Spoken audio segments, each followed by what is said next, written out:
Oh, we got to get her mic'd up. So I mentioned earlier that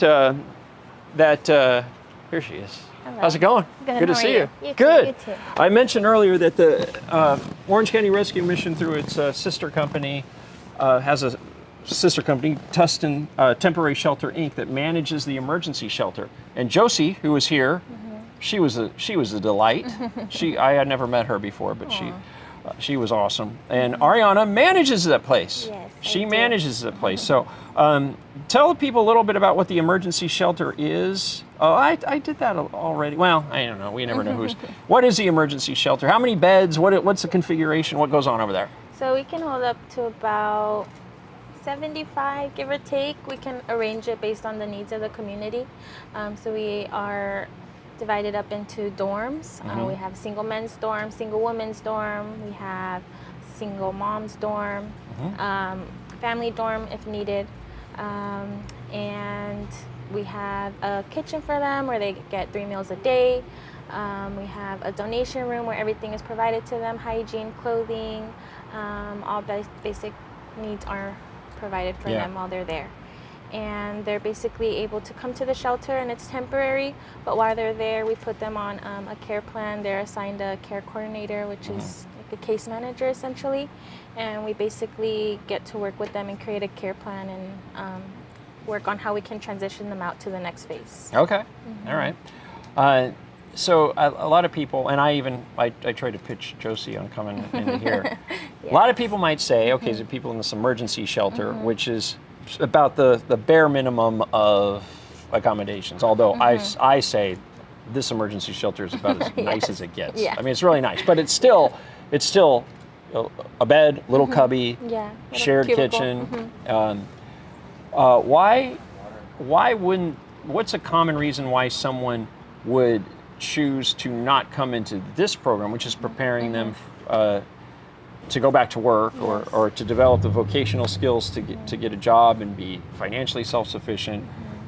We know that not everybody in the shelter comes over here, and why is that? How are the goals different? Yeah, so I came from admissions here, so I use that a lot to try to basically I know a good candidate for this program. Yeah. And I would say a few things. One, sometimes their mental health is just too severe. Yeah. Sometimes they're too deep in their addiction. And then we have little things like they don't want to give up their phones. Yeah. Not ready for the not the ready rules. to make that next change. Yeah. And sometimes they're just not ready. Yeah. And but we do get those few that are ready, and so we get excited and Yeah. yeah. Well, you've done a good job of bringing people over and showing them. We do And that. but one thing that I hear a lot within maybe the emergency shelter crowd, for lack of a better term, is I'm waiting for housing. I'm on a list somewhere. What does that mean for people who are trying to figure all this out? What does that mean? I'm waiting for housing, or I'm on a list. What does that mean? So they seem to think that there's vouchers that they're going to get. And so they know that when they come into the shelter, they're put into some kind of queue. And essentially it is for vouchers, but there's just none available right now. And so they hear from people all over that they're going to get a voucher, and they think that if they stay at the shelter that the voucher is going to come up. But we try to tell them like that's not going to happen. We need to transition you out now. And so yeah, they just have that false belief. Well, it's because it's out there, and people do get vouchers, and we covered earlier what a Section 8 voucher, what that does and what that means. But so they're out there, but there's a tiny quantity relative Very to. small. So when people say, I'm just going to hang out at the emergency shelter until my name is called on the list, and in the back of your head, you're thinking, well, you're going to be here forever. Yeah.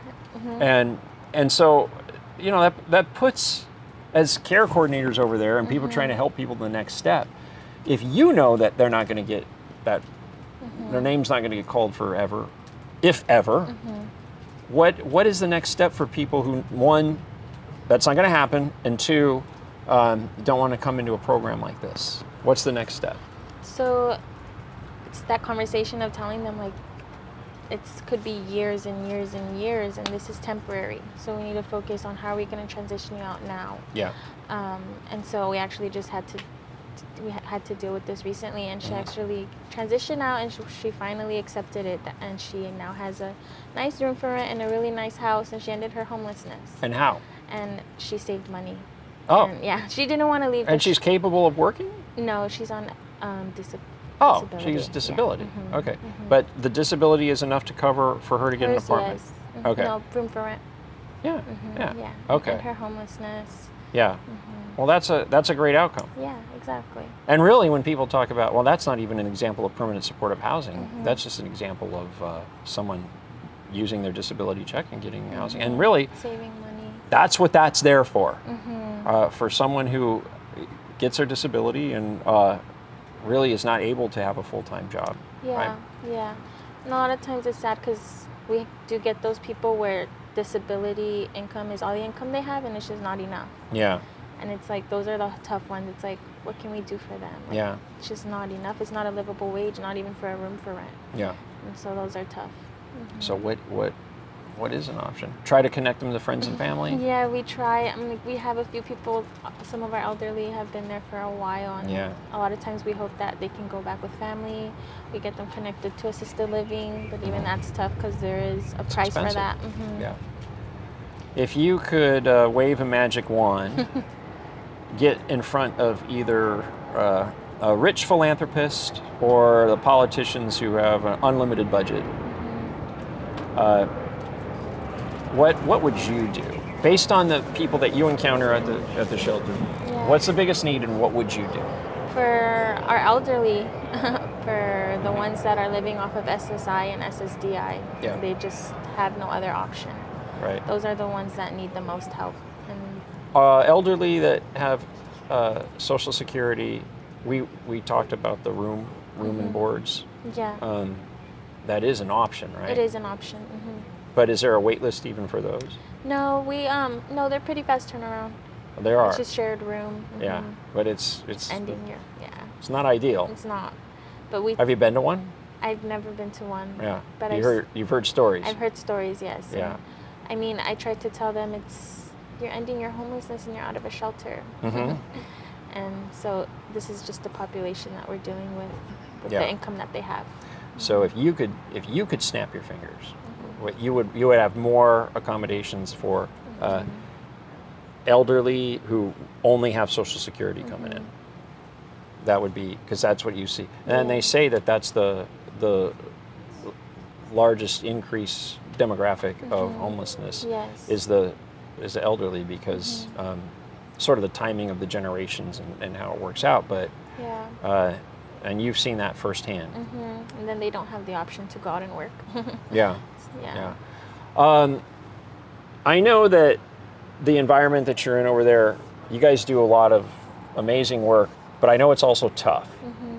I mean, I've been over there and just seen things erupt. Yeah. Is every day, you walk in every day not knowing what you're gonna Yes, that's exactly what it is, but I love it. You like that? I feel like, it's an exciting Would you part be of the job. bored if you had to go into an office and there was no... I definitely think I would be. You're kind of prepared for Yeah. anything after having been there. Yeah, actually. Yeah. Yeah. And you, by the way, you filled in as more or less running admissions when Oh, yeah, Doug... when Doug was out. Yeah, so you've seen both sides. You've Yeah. seen people coming into this program, you've seen people coming in an emergency shelter. Yes. Yeah, I've loved both of them. Yeah. Two very different experiences. Big but, time. Yeah. but you have a rare exposure. I mean, people kind of gravitate to one or the other, but you have experienced Yeah. both pretty early on in your career. Yes. So what's next for you? I don't want you going anywhere, by the way. I don't mean like that. No. But what's your Yeah. long? I mean, you want to work in this field for? So I went to school for my bachelor's in Soch, and then I ended up at the shelter, and then I came here, and then I went back to the shelter. Yeah, you were working here when you were finishing your degree. Yeah. Yes. Yeah. And so I had started my master's program, so I want to finish that. Masters in what? Social work, my Okay. MSW. Okay. Yeah, so I definitely want to finish that, and I'm not sure what. This is the only population I've worked with, and I've loved it. I've loved Yeah. where I've ended up here. That's interesting, because a lot of young people are chasing this career ladder, and you're saying not only it's not theoretical for you because you've worked even when you were in college going to school, But you find fulfillment in going to your job every day. I do. Is that fair to say? I do. Yeah. Yes. And there's nothing better than that. I mean, people work their whole lives and they don't really get to experience that. They're chasing the dollar, the status, the position. Yeah. But you found this. Yes, it's very rewarding. Yeah, I love that. Yes. I know. Well, we appreciate all you do over there. We know that every day, not every day is the same, and that some days are more challenging than the others. And we know it can sometimes be a difficult population, but you've done a great job over there, and you've helped a lot of people, and we're grateful for that. Well, thank you. Thank you for having me. All right. Thank you for coming. Right on. All right. Bye. All right.